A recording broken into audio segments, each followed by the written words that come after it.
paumanhin po sa inyong dalawa. Sarado na po kami. Bumalik na lang po kayo sa ibang araw. Huwag ka ng madaming daldal. Ibigay mo na ang pera ngayon din.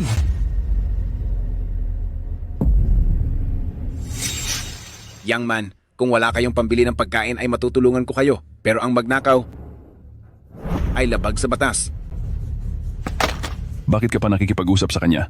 Pumasok ka at kunin ang pera. Lumabas ka. Bilis. Lumabas ka. Huwag kang mabagal. Bilis.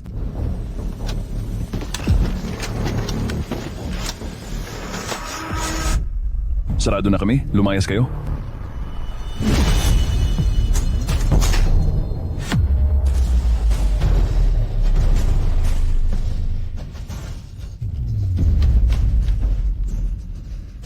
Sino ba kayo? Nandito kami para tapusin ka.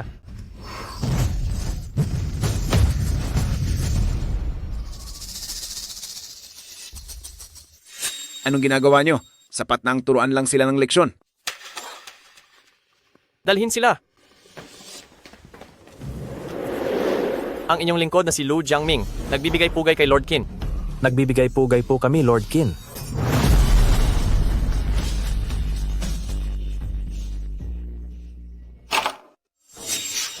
Sino ang nagsabi sa inyo na pumunta rito? Pinapahanap ko sa iyo ang tao. Nahanap mo na ba? Lord Qin, yung babaeng pinapahanap nyo, malamang ay mahigit 20 taong gulang na siya ngayon. Pero ang tanging ebidensya na ibinigay nyo ay ang larawan niya noong bata pa siya. Huwag ka nang magpakita sa akin kung hindi mo siya mahanap. Layas! Lord Qin, noong pinamunuan nyo kami sa Yunke Group, naging isa tayo sa pinakamalaking korporasyon sa buong mundo. Ngayon ay nahaharap sa krisis ang Yunke, kaya pumarito po ako para anyayahan kayo na muling magbalik upang pamunuan ang Yunke Group. Nagsusumamo po kami, Lord Qin. Bumalik na po kayo para pamunuan muli ang Yunke Group. Makinig kayong mabuti sa akin. Hanggat hindi ko pa nahahanap si Mengmeng, hindi ako aalis saan man. Dito lang ako mananatili. Pero, Anong pero? Alis.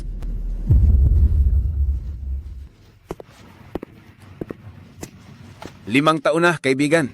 Ang iyong kapatid na babae. Nasaan na nga ba siya?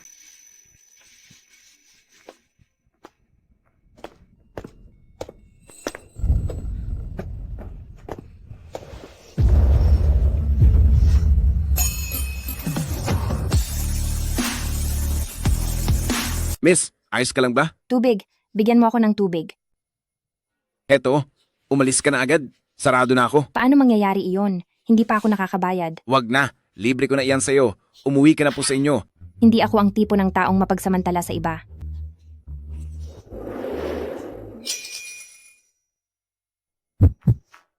Tito, napansin ko na. Pogi ka rin pala. Anong balak mong gawin? Gabi na pero hindi ka pa umuuwi. Siguro, wala ka pang asawa, no? Paano kaya kung samahan mo akong matulog ngayong gabi? Miss, hindi po iyan tama. Kung sinabi kong tama, tama iyon. Hindi naman kita hindi babayaran. Kapag itinuloy mo pa iyan, tatawag na ako sa 911. Tatawag sa pulis? Sige, gawin mo. Tumawag ka na. Dati, mga lalaking walang hiya ang humahabol sa akin. Pero ngayong ako na ang unang gumagawa ng paraan, magtatawag ka pa ng pulis. Sige, tumawag ka. Magsumbong ka. Hindi na ako magsusumbong. Hindi na po. Sige na. Tito, kung sa tingin mo ay kulang ang pera, magkano ba ang gusto mo? Neng, hindi ito tungkol sa pera. Ang dami mong satsat. Sumama ka na sa akin sa hotel. Kahit kanino naman na lang ito mapupunta. Ako, ayoko. Hindi ako magpapalamang sa jaw na iyon. Naku, naman Neng. Bitawan mo ako. Bitiwan mo ang kamay ko. Sino ang may sabing gusto kong sumama sa iyo sa hotel?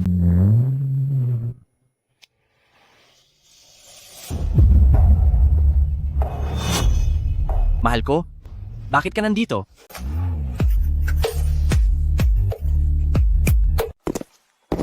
Mahal, gabi na at hindi ka pa rin umuuwi? Ano ba ang ginagawa mo rito? Sinong mahal mo? Huwag kang basta-basta sumisigaw dito. Kilala mo ba siya? Hindi. Mister, kailangan mo akong protektahan. Magpapakasal na tayong dalawa. Bakit mo sinasabing hindi mo ako kilala? Magpapakasal? Ikaw ba ang kanyang magiging asawa? Bilis, isama mo na siya paalis. Pasensya na po. Isasama ko na po siya agad. Halika rito. Bitaw. Bitawan mo ako. Huwag kang masyadong mayabang. Sumama ka na sa akin ngayon din. Ngayong araw, mas pipiliin ko pang tumabi sa pulubi sa kalsada kaysa sumama sa isang hamak at masamang taong tulad mo. Gusto mo talagang maparusahan, ano? Ikaw. Bakit mo siya dinadamtan, boss? Wala kang pakialam dito. Umalis ka na bago pa ako magalit. Hindi ba tayo pwedeng mag-usap ng maayos? Anong maayos? Walang hiyang babae ka? Tandaan mo ito. Kapag hindi ka sumama sa akin ngayon, kakanselahin ko ang ating kasal at ang pamilya Su ay siguradong babagsak. Anong gagawin nyo? Anong ginagawa nyo? Bitawan nyo ako. Ano pang tinitingin nyo riyan? Sugurin nyo. Mister, baka mas mabuting umalis na lang muna tayo. Ineng, ipikit mo muna ang iyong mga mata dahil ang mga susunod na mangyayari ay hindi para sa mga bata. Ano?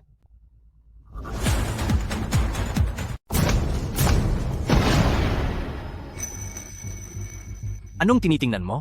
Huwag kang lalapit. Galit na galit ako sa mga lalaking nananakit ng babae. Layas. Maghanda ka sa akin.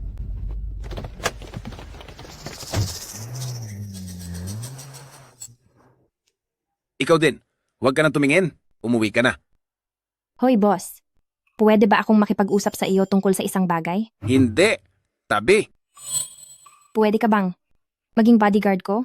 Babayaran kita. Sinabi ng hindi pwede. Umuwi ka na. Boss, pinipilit ako ng tatay ko na pakasalan ang lalaking Jao na iyon, pero ayaw ko. Balak niya akong paalisin sa aming bahay. Nag-iisa lang akong babae, 10 oras na ng gabi. Teka. Dito sa labas, napakakaawa ko. Sa tingin mo ba maniniwala ako sa mga sinasabi mo? Boss, maawa ka naman sa akin. Patuluyin mo muna ako kahit isang gabi lang. Neng, ngayon lang tayo nagkita, pwede ba? Nanggugulo ka ba? Ne. Nakatulog na siya.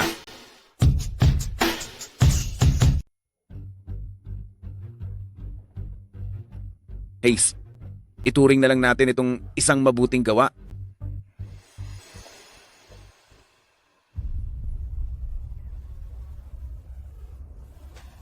Kaibigan, 5 taon na, pero hindi ko pa rin mahanap ang kapatid mo.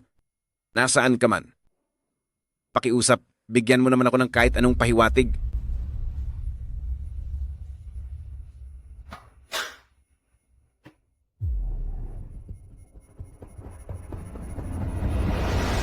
Zhang Yang, sasama ako sa iyo. Ito ang desisyon ng nasa itaas. Wala tayong magagawa doon.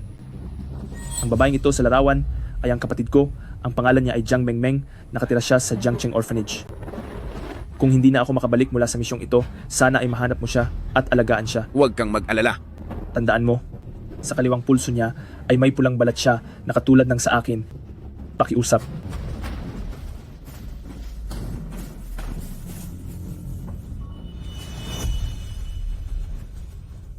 Balat?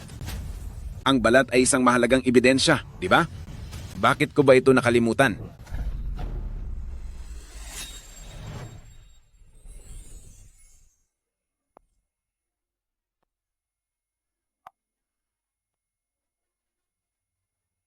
Ano na namang binabalak mo? Huwag kang lumapit. Ano na naman ba ang binabalak mo? Mister, ang duwag mo naman masyado. Inuwi mo na nga ako sa bahay niyo, tapos iiwan mo lang pala ako mag-isa sa kama? Hindi naman sa ganoon. Lalaki ka ba talaga? O baka naman? May problema ka dyan sa baba? Wala akong anumang problema. Batang babae, gising ka na rin lang. Pwede bang umuwi ka na? Alam mo bang first time ko lang itong ginagawa? Aba, wala akong pakialam kung pang ilang beses mo na iyan. Hindi ba ako ganoon kaganda? May girlfriend na ako. Dati, yung mga lalaki ang humahabol sa akin. Ngayon na ako na ang unang lumapit, ako pa itong natanggihan.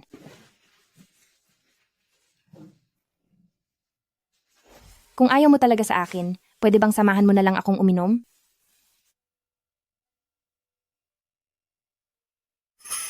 Mister, sino ba ang mas maganda? Ako ba o ang girlfriend mo? Ikaw ang mas maganda. Binibini. Kung mas maganda pala ako, bakit ayaw mo pa ring gumalaw? Sandali, binibini. Hindi binibini. Sa kaliwang pulso niya, may parehong pulang balat na gaya ng sa akin. Hindi ako nagkakamali. Ang pulso niya, may balat nga talaga siya doon. Ikaw pala ay...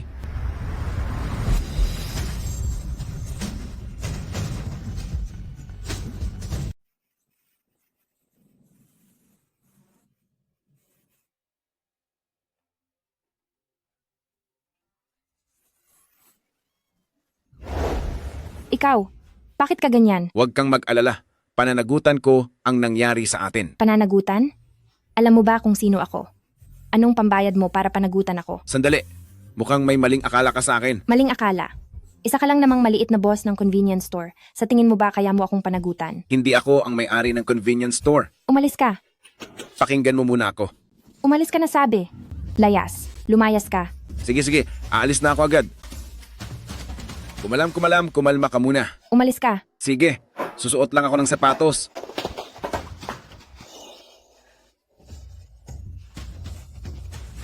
Kuya, hindi ba sabi mo pag alis mo may papalit sa iyong mag-aalaga at magbabantay sa akin? Bakit hindi pa siya nagpapakita hanggang ngayon? Gising ka na pala. Tamang-tama. Nagluto ako ng almusal. Kumain ka muna. Kunin mo to. Tungkol kagabi. Ayos lang naman. Ayos lang? Hoy! Miss! Ano ba ang tingin mo sa akin?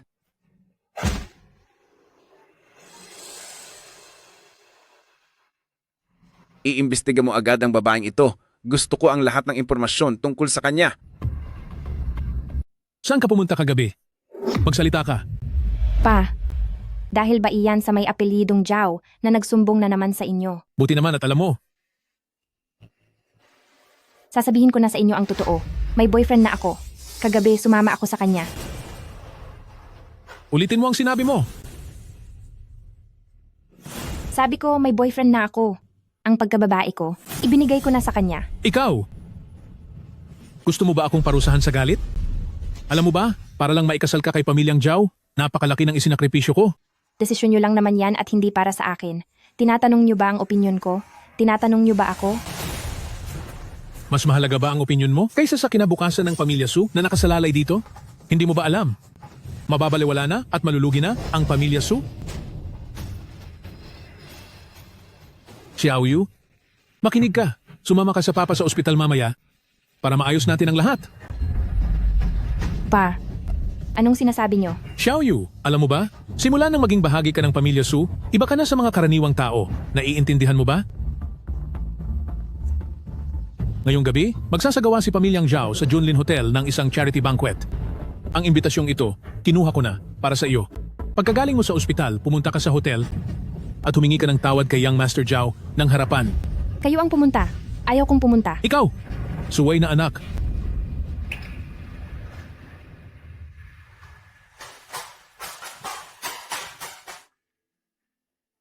Lord Qin, nahanap ko na. Siya na nga ang hinahanap mong si Zhang Mengmeng. Totoo ba? Tapos ko na itong imbestigahan ng mabuti. Lumaki si Zhang Mengmeng sa Jiangcheng Orphanage mula nung bata pa siya. Kaya lang, noong siya ay 10 taong gulang pa lamang, inampas siya ni Su Danyan, na pinuno ng pamilya Su. Pagkatapos nito, binago ang pangalan niya sa Suyu. At dahil doon, naging panganay siyang anak ng Pamilya Su. Ayos. Sa wakas, nahanap na rin natin siya. Kasama ko pala ang kapatid ng pinakamatalik kong kaibigan sa kama? Hindi. Malamang siya ang nauna sa akin. Sino ba talaga ang nauna sa inyong dalawa? Wala kang pakialam. Imbestigahan mo na ito agad kung ano ba talaga ang relasyon niya kay pamilyang Zhao. Masusunod po. Huwag kang mag-alala, Mengmeng. Pananagutan ko ang lahat sa iyo. Magkikita pa rin tayo sa takdang panahon. Hi. Mister, Bakit ka nandito? anong problema? Bakit? Hindi mo ba ako gustong makita? Paano naman mangyayari yun? Siya nga pala. May gusto akong itanong sa iyo.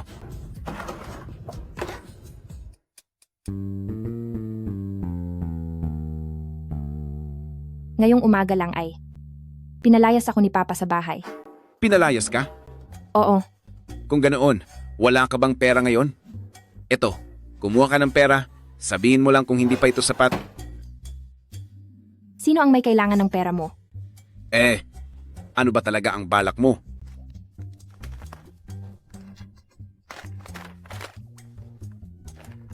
Punta ako rito para magtrabaho. Magtatrabaho? Magtatrabaho ka? Bakit? Matapos mo akong pagsamantalahan kahapon, ngayon ba ay kakalimutan mo na ako? Hindi. Wala akong ibig sabihin na ganoon. Sige, napagkasunduan na. Simula ngayon, dito na ako magtatrabaho sa iyo. At dapat mo akong bigyan ng sahod buwan-buwan. Nene, kung dahil lang ito sa pera, diretso mo nang sabihin sa akin. Hindi naman sa wala akong pambayad. Sandali, hindi ganito ang ugali mo kahapon. Bakit parang nagbago ang pakikitungo mo ngayon? Ako? Dahil ba pakiramdam mo ay nakuha mo na ang gusto mo sa akin? Nagigilty ka ba? Hindi. Hindi ko naisip yan. Tungkol doon, hindi ba sinabi ko na sa'yo? Pananagutan kita. Seryoso ako.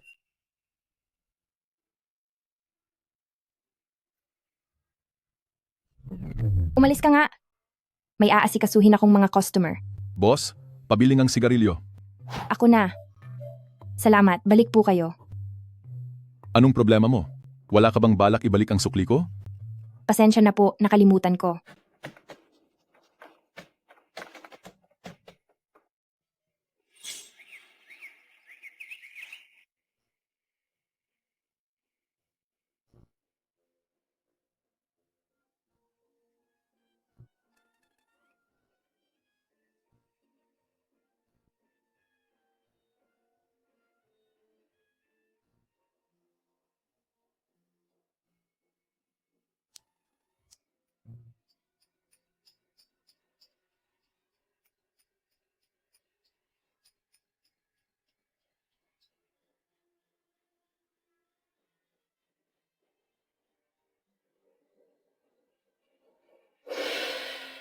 Ayan na po.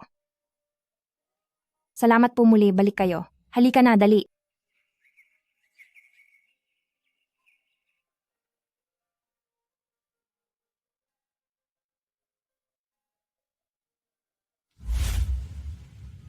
Bakit ka nakatingin ng ganyan? Katatapos ko lang maging busy. Hindi pa ako nakakapag-ayos ng mga gamit. Ayos lang. Ako nang mag-ayos para sa iyo. Magpahinga ka muna. Buti naman at may natitira ka pang kabaitan.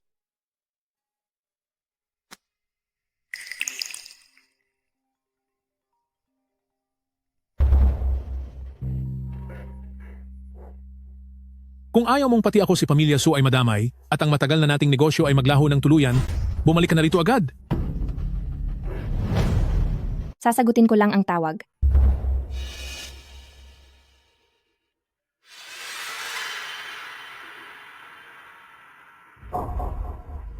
Sige, naintindihan ko na. Pasensya na, mister. Ang trabahong ito ay mukhang hindi para sa akin. Hindi na ako babalik dito sa susunod.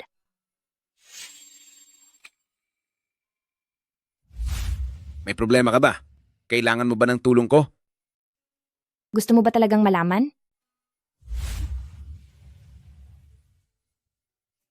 Mister, ang young master Zhao kagabi, ang pangalan niya ay Zhao Shijie. Ang tatay niya ang pinakamayamang tao sa Jiangcheng. Ipinipilit niya ang pakikipag-engage sa akin. Kaya mo ba siyang ayusin para sa akin? Isang pinakamayamang tao lang sa Jiangcheng. Kung kailangan mo, kaya ko siyang ayusin anumang oras. Mister, masyadong nakakatawa ang sinasabi mo.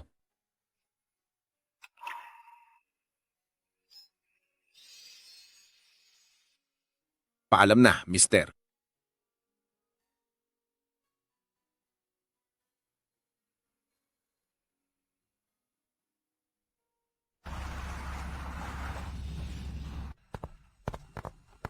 Lord Ken! Mamayang gabi ay magdaraos ang pamilyang Zhao sa Junlin Hotel ng isang charity gala. Inimbitahan nila akong pumunta. Gusto ko sana kitang imbitahan na sumama sa akin. Anong klaseng kalukuhang party yan? Hindi ako pupunta. Lord Ken, nalaman ko na po ang lahat tungkol sa relasyon ni na Young Master Zhao at Zhang Mengmeng. Talagang magpapakasal na silang dalawa. Pero ang lahat ng ito ay plano lamang ng pamilyang Zhao. Sila po ang sadyang nagpabagsak sa pamilya Su hanggang sa muntik na itong mabangkarote. Wala na ring nagawa si Sudan yan, kaya kailangan na lang niyang ipakasal si Zhang Mengmeng sa lalaking ang apelido ay Zhao. Ang pamilyang Zhao na yan, napakalakas ng loob. Siya nga pala, nabalitaan ko pong dadalo rin si Zhang Mengmeng mamayang gabi. Pupunta rin si Mengmeng? Opo, ano po ang susunod nating gagawin? Abisuhan ng pamilyang Zhao. Nadadalo ako sa party. Young Master Zhao? Balita ko, Yung kasal niyo ni Miss Su, sigurado na raw? Itong si Miss Su ay isa sa pinakamagandang babae sa buong Jiangcheng. Halos lahat ng mga tropa natin gustong-gusto siya, pero sa huli si Kuya Zhao ang nakakuha sa kanya. Iba ka talaga, Kuya Zhao. Bakit mo naman nasabi yan? Babae lang naman yan. Teka pala, hindi ba darating si Miss Su? Parating na siguro siya.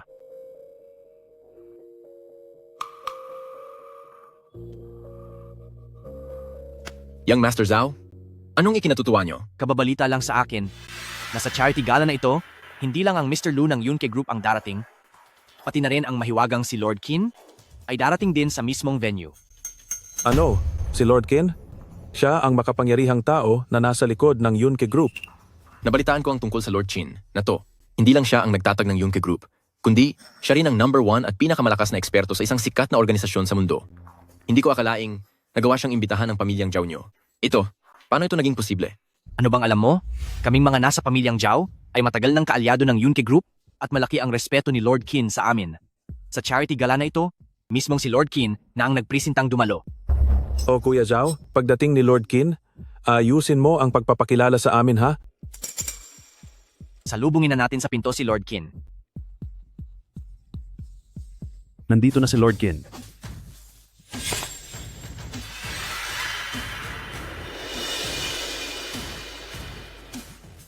Bakit siya? Sino ka? Nasaan ang imbitasyon mo? Anong imbitasyon? Wala ako niyan. Umalis kayo sa daan. Ang lakas ng loob mo. Wala kang imbitasyon, pero nangahas kang pumasok sa party? Humanda ka.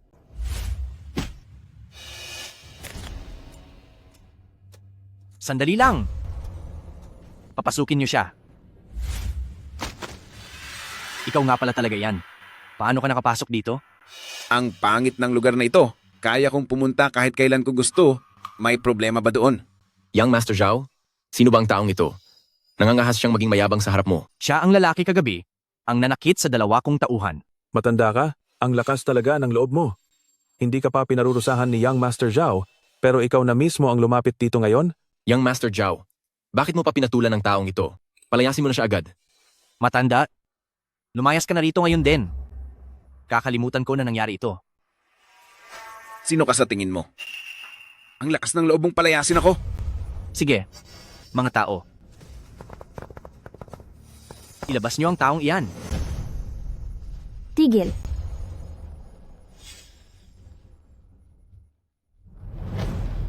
Tigil.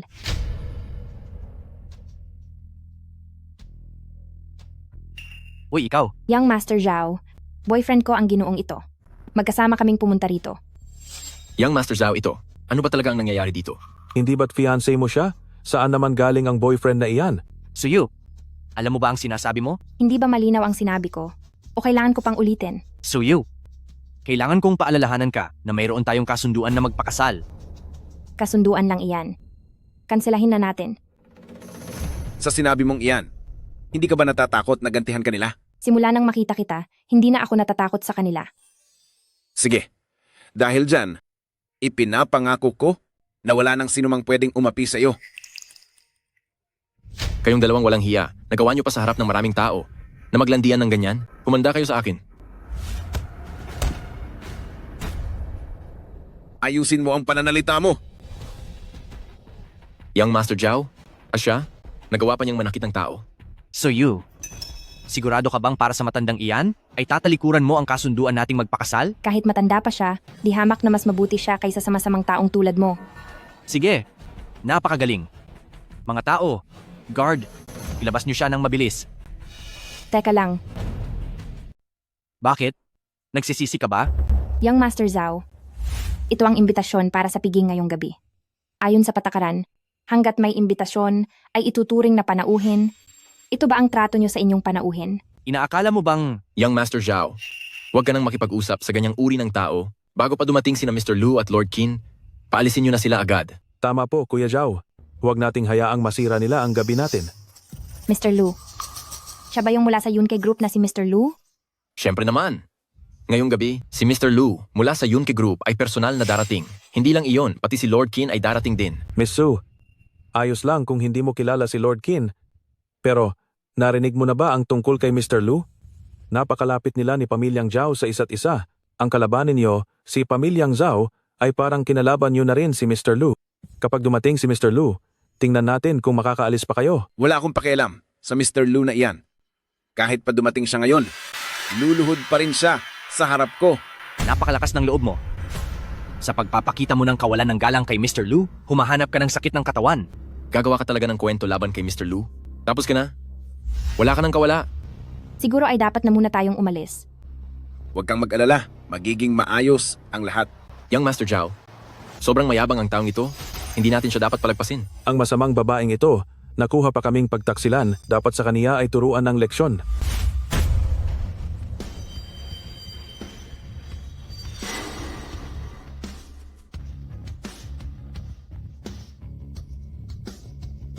Hindi ba sinabi ko na sa iyo na ayusin mo ang pananalita mo? Sino ang naglalakas loob na gumawa ng gulo rito?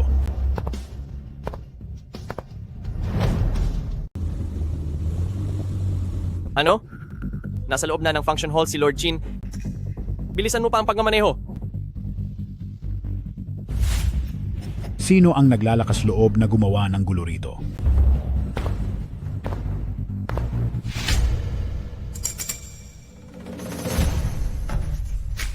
Sino ang makakapagsabi sa akin kung ano ba talaga ang nangyari rito kanina? Papa, siya iyon. Hindi lang siya naging bastos kay Mr. Lu sa harap ng lahat, nanakit pa siya ng ating mga bisita, kaya nagpapatawag na ako ng mga tao para paalisin siya. Miss Su, ano ba ang relasyon mo sa kanya? Siya. Ay ang boyfriend ko. Anong sinabi mo? Boyfriend mo siya? Bakit? May problema ba doon? Miss Su, kung binaliwala mo lang ang engagement niyo ng anak ko, ibig sabihin lang niyon ay wala kang respeto sa ating pamilyang Zhao. Dahil ganoon ang nangyari, kung ano man ang mangyari sa inyong pamilya Su, ay wala na akong pakialam pa simula ngayon. Tungkol naman sa iyo, isa ka lang naman na hamak na tao at hindi mo deserve na makausap ako. Mga bata, turuan niyo ng leksyon ang taong iyan at itapon niyo siya sa labas. Tigil, napakalakas ng loob ninyo.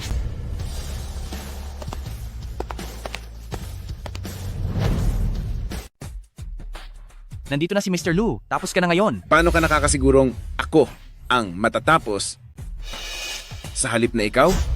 Wala ka nang kawala pero ang lakas pa rin ng loob mo. Heto ang bagay sa iyo. Anong gagawin natin, Uncle? Huwag kang mag-alala, maliit na bagay lang ito. Mr. Lu, dumating din po kayo. Ang lalaking ito ay walang galang na nagsalita laban sa inyo sa harap ng marami. Binibigyan ko na po siya ng leksyon. Zhao, magaling ang ginawa mo. Mr. Lu, ginagawa ko lang po ang dapat kong gawin. Maraming salamat po sa papuri nyo. Mr. Lu, kayo. Ikaw, Zhao, kung gusto mong mapahamak, walang pipigil sa iyo, pero huwag mo akong idamay. Anong nangyayari? Bakit parurusahan ni Mr. Lu? Si President Zhao? Hindi ba si Mr. Lu ay sadyang iniimbitahan ni Pamilyang Zhao? Mr. Lu, hindi ba't may pagkakamali rito?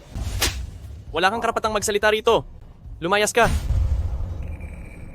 Ang inyong lingkod na, si Lu Jiangming. Nagbibigay pugay po kay Lord Qin. Nagbibigay pugay po kay Lord Qin.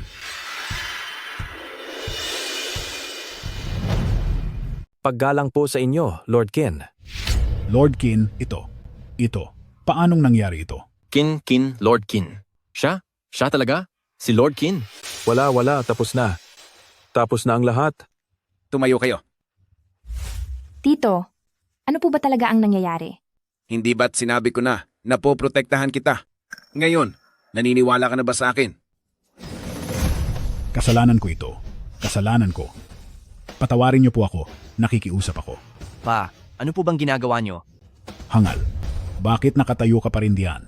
Lumaluhod ka na rito agad at humingi ka ng tawad kay Lord Qin. Kanina lang kayong dalawa ay masyadong mayabang, di ba? At bago pa iyon, siguradong marami na kayong ginagawang masama. Lord Qin, kasalanan ko po ang lahat. Hindi ko po naturuan ng mabuti ang anak ko.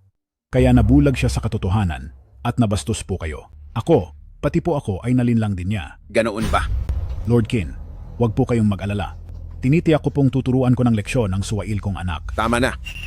ginamit ninyo ang pamilyang Zhao para makipag-alyansa sa pamilya Su at palihim nyo ring ginigipit ang pamilya Su para pilitin silang mabaon sa utang at mawalan ng kabuhayan. Hindi ba?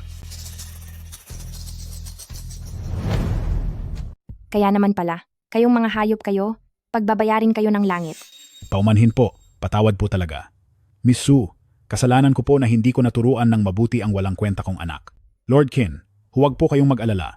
Ititigil ko na agad ang kasal ng anak ko kay Miss Su. Siyempre, dapat lang na itigil ang kasal at kailangan nyo ring bayaran ang utang nyo kay pamilya Su. Pero kulang pa ang mga iyon. Lord Qin, magkano po ang kailangan naming ibayad? Handa po kaming magbigay ng dagdag na bayad kay pamilya Su. Kahit pa ibigay nyo sa akin lahat, ang barya ng pamilyang Zhao nyo, hindi ko pa rin iyan papansinin. Xiaolu, ang pamilya ng pamilyang Zhao, at ang ating Yunkei Group, marami ba tayong negosyo sa kanila? Opo, Lord Chin. Ang pamilyang Zhao ay kumukuha ng kalahati ng kanilang kita. Taon-taon mula sa ating branch ng Yunkei Group. Sabihin niyo lang po ang utos nyo at puputulin ko na ang lahat ng transaksyon sa kanila. Diyos ko, Lord Qin, mali ako. Nagsisisi na po talaga ako. Nagmamakaawa po ako. Bigyan niyo pa ako ng pagkakataon. Kapag ang mga proyektong ito ay hindi natuloy, ang buong pamilyang Zhao ay siguradong mawawala na sa mapa, Lord Qin. Umalis kayo rito. Mabuti nga at hindi ko pa pinababagsak ang pamilyang Zhao. Napakapalad nyo na at nakuha nyo pang humingi ng awa sa akin. Alis na tayo.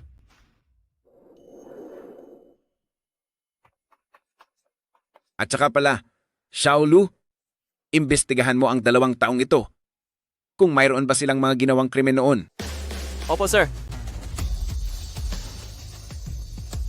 Tulungan niyo po ang pamilyang Zhao namin. Ngayong naniniwala ka na may kakayahan akong protektahan ka, di ba? Sa totoo lang, ang tunay kong pagkakakilanlan ay... Uncle, ang galing nyo naman umarte. Pero, Mr. Lu, gusto ko lang malaman na kung pinagpapanggap mo siya bilang Lord Qin, paano mo balak tapusin ang lahat ng ito? Peke. Hindi. Nagkakamali ka. Hindi ako. Sige na, sige na. Alam ko namang hindi ikaw si Lord Qin. Pero ayos lang yon, hindi naman kita minamaliit. Talaga po ba? Kung ganoon, papayag ka na bang maging girlfriend ko? Pasensya na po, Uncle. Sa totoo lang, meron na akong taong nagugustuhan. Kaya lang, Wala akong pakialam kung nasaan ka ngayon. Umuwi ka rito agad. Gusto mo bang samahan kita sa inyo? wag na po, kaya ko nang umuwing mag-isa.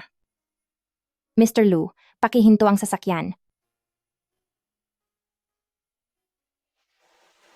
Uncle, bigyan mo ako ng kaunting panahon, paniguradong babalikan kita. Sige, hihintayin kita.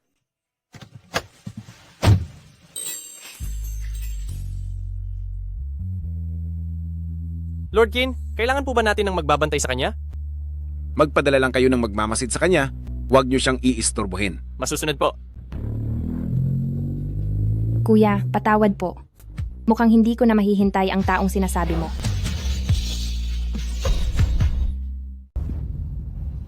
Pa, Ano? Napag-alaman mo ba ang totoo? opo, nalinaw ko na po ang lahat. Ang matandang iyon, isa lang siyang may-ari ng convenience store. Hindi talaga siya ang tunay na Lord Qin. Magaling. Magaling. Mukhang niloloko lang tayo ng taong iyon na ang apelido ay Lu. Naglakas loob siyang humanap ng tao para magpanggap na si Lord Qin.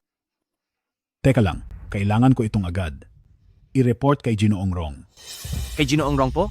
Iyong pinakamalaking korporasyon sa bansa, si Rongsheng Group na si Ginoong Rong? Eksakto. Basta makuha natin ang tulong ni Ginoong Rong.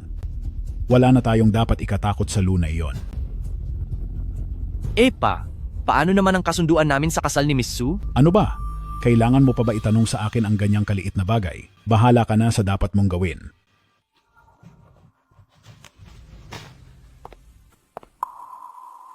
Bakit nakatayo ka pa rin dyan? Halika na rito agad. Pa, bakit siya narito?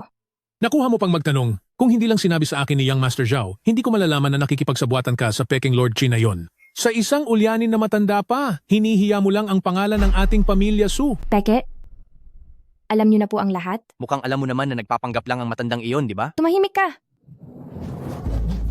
Young Master Zhao, pakipalamig muna ng ulo mo. Huwag kang magalit. Makinig kang mabuti. Ang selebrasyon ng inyong engagement ni Young Master Zhao ay gaganapin na sa 3 araw. Ipinapaalam ko ito sa iyo? Hindi kita tinatanong. Pa, bakit nyo naman po ginagawa ito? Ano ka ba, mahal ko?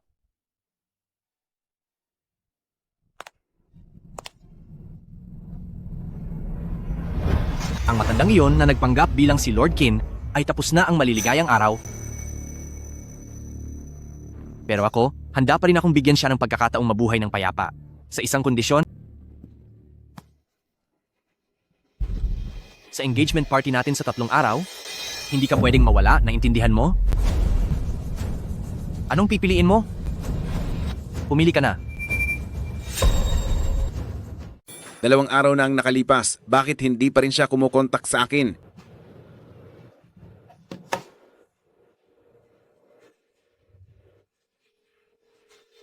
Pasensya na. Ang numerong iyong tinatawagan ay nakapatay. Bakit ito nakapatay? Lord Qin, Sakto ang dating mo. Ano na ang kalagayan ni Mengmeng ngayon? noong gabi matapos, umuwi ni Jiang Mengmeng. Hindi na po siya muling nagpakita pa. Sinabihan niyo po akong huwag siyang gagambalain, kaya hindi rin po ako nangahas na pasukin ang loob para mag-usisa. Hindi na nagpakita? Sigurado ka ba? Ang mga tauhan ko po ay nakatantay lang sa mansyon ng pamilya Su. Kahit isang lamok ay walang pinalabas doon. Natatakot po ang inyong tauhan na baka may nangyaring masama sa kanya, kaya nagulat na po ako sa inyo. Halika, samahan mo ako sa pamilya Su. Opo, sir. Ang taong nagpapanggap na si Lord Qin ay nasa pintuan na. Puntahan mo siya. Alam mo na ang dapat mong sabihin. Ngayong gabi ang selebrasyon ng engagement ninyo ni Young Master Zhao. Ayaw kong magkaroon ng kahit anong aberya. Naiintindihan ko po.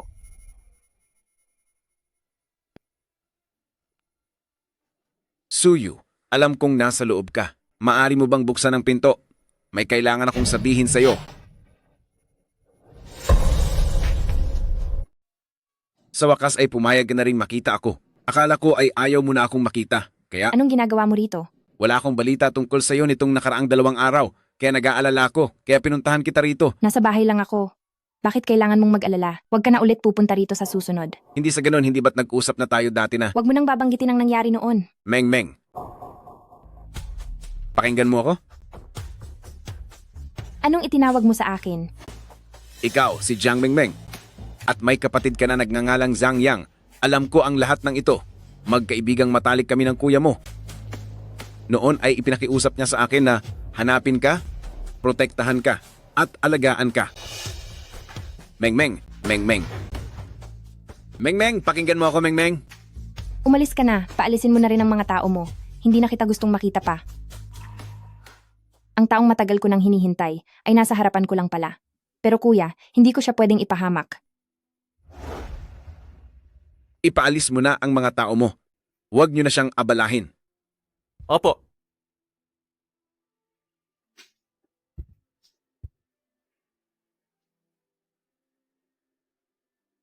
Kaibigan, nahanap ko na si Mengmeng.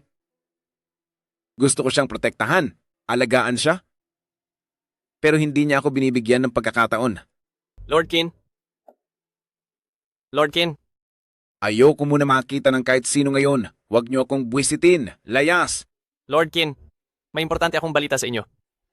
Si Zhang Mengmeng, magaganap ang piging para sa engagement nila ni Young Master Zhao ngayong gabi. Ano ang sabi mo? Engagement? Young Master Zhao, congratulations sa iyo. Sa wakas nakuha mo rin ang matagal mo nang pinapangarap na si Lady Pamilya Su. Kuya Zhao, ngayong may asawa ka na, iiwan mo na ba kaming mga binate? Tingnan mo naman ang sinasabi mo. Mukha ba akong ganoong klaseng tao? Ang babaeng iyon, walang binatbat sa halagaan ng pagkakaibigan natin. Halika na, uminom tayo.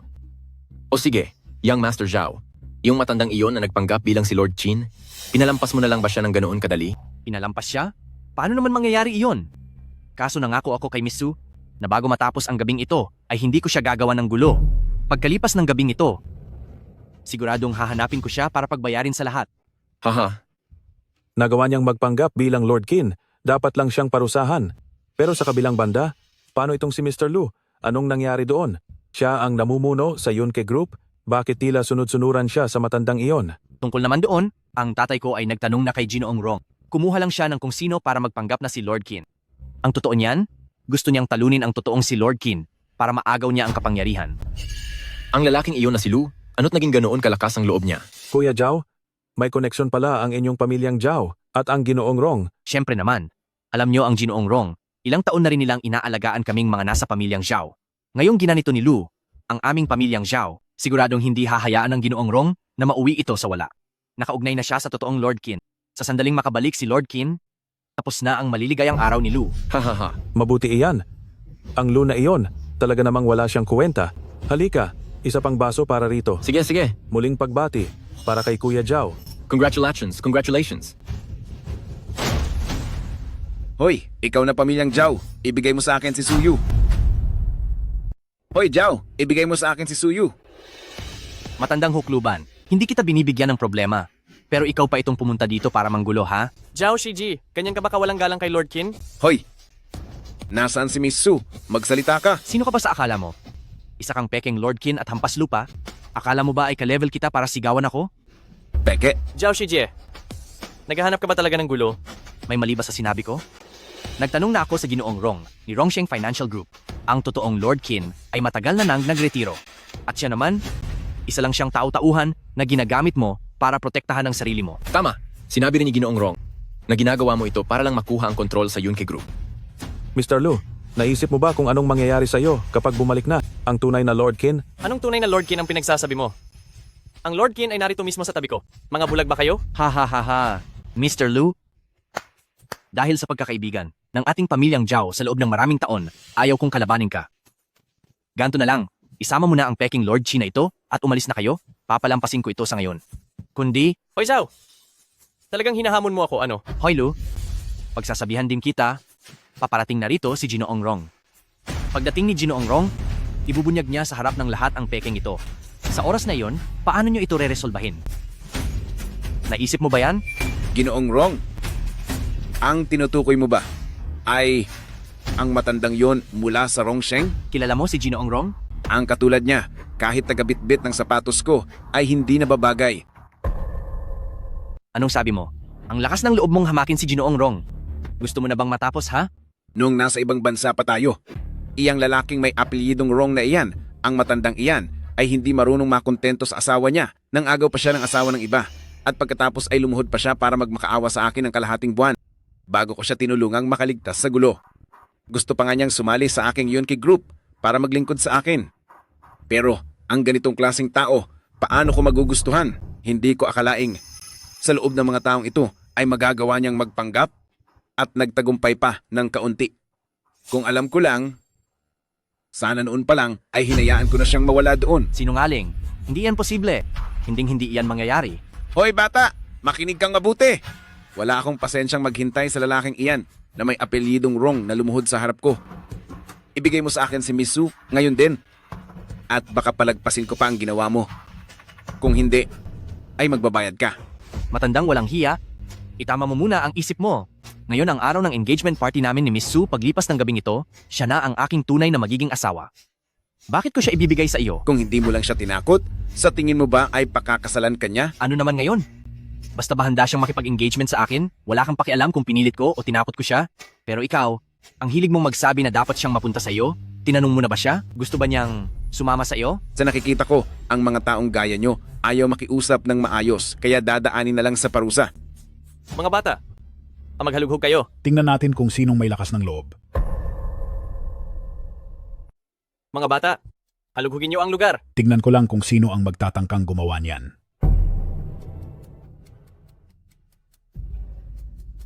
Masyadong matapang ang batang ito. Noong nakaraang 2 araw, nagpanggap kang ikaw si Lord Qin at nanggulo sa handaan ko. Ngayon, nakuha mo pang pumunta rito sa gaganaping engagement party ng aking anak para manggulo. Akala mo ba sa aming mga pamilyang Zhao ay ganoon na lang kadaling apihin? Hindi naman ito pang-aapi. Pero ang harapin, ang mga tulad ninyo, ay parang pagtapak lang sa isang langgam. Wala itong ipinagkaiba. Pahamak na nga ang sasapit sa iyo, ang lakas pa ng loob mong magyabang. Sino ang nagbigay sa iyo ng lakas ng loob na iyan? Kuya Zhao, gusto mo bang maging katulad ng anak mo at humanap ng kapahamakan? Hindi ito si Mr. Lu. Mr. Lu, ang husay mo rin talaga. Naghahanap ka pa ng isang matanda para lang magpanggap bilang Lord Qin. Pero in fairness, magaling ang pag-arte nyo. Oo nga. Kakaunti na lang, halos malinlang muna ako. Kuya Zhao, babalaan kitang muli. Paalisin mo ang mga tao mo dito. Umalis? Sino ka ba sa akala mo? Feeling mo ba talaga ikaw si Lord Qin? Para utusan mo ako ng ganyan? Nakikita nyo ba? Nagdala ako ng maraming tauhan para lang magpunta rito at ibunyag ang inyong masamang balak. Magbibigay ako ng paliwanag sa tunay na Lord Qin. Dahil ayaw nilang maniwala, wala nang saysay na makipagtalo pa sa kanila. Maghanap na kayo. Magsimula ng maghanap. Hulihin nyo silang lahat. Tigil! Huminto kayong lahat! Meng, ikaw, talaga bang magpapakasal ka sa kanya? Bakit ka nandito? Sino ang nagpauwi sa iyo rito? Hindi ba sinabi ko na ayaw na kitang makita pa? Umalis ka na ngayon din. Meng, makinig ka muna sa akin. Hindi ko hahayaang ipakasal ka sa taong Zhao na iyon. Maari bang sumama ka na sa akin? Bitawan mo ako. Hindi ako si Meng. Umalis ka na agad. Hindi mo ba narinig? Pinalalayas ka na ng anak ko. At isa pa, binabalaan kita? Huwag mo nang guguluhin ang anak ko. Siya ay kasalukuyang fiancé ni Young Master Zhao. At saka, hindi Meng ang pangalan niya. Siya ay si Suyu. Siya talaga, si Zhang Meng. Lumaki siya sa bahay ampunan. Ikaw, Sudanian, ang umampon sa kanya. Mayroon siyang kuya na si Zhang Yang na siyang pinakamatalik kong kaibigan.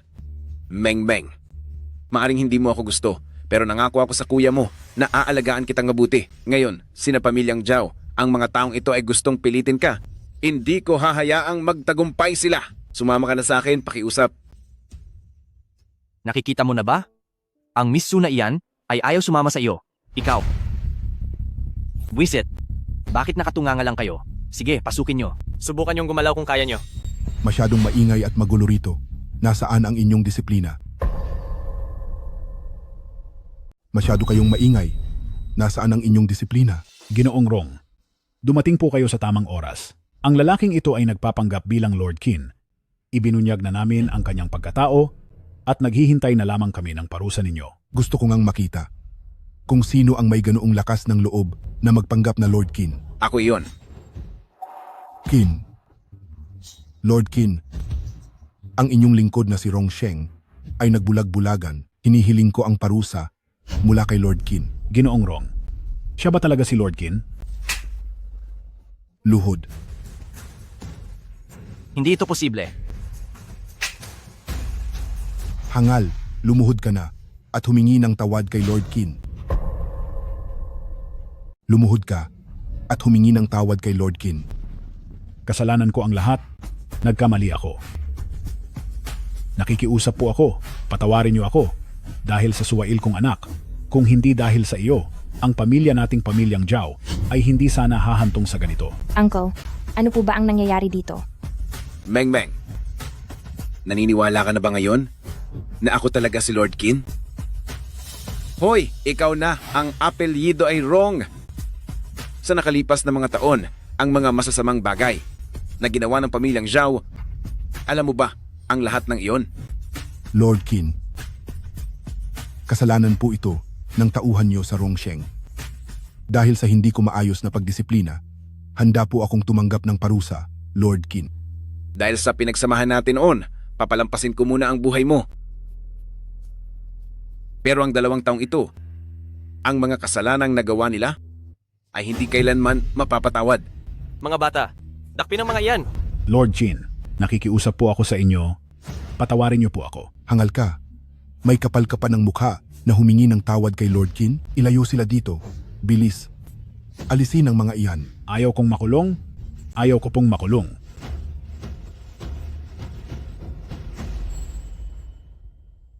Sudanian. Ngayon, pwede ko na ba siyang isama? Opo, pwedeng-pwede.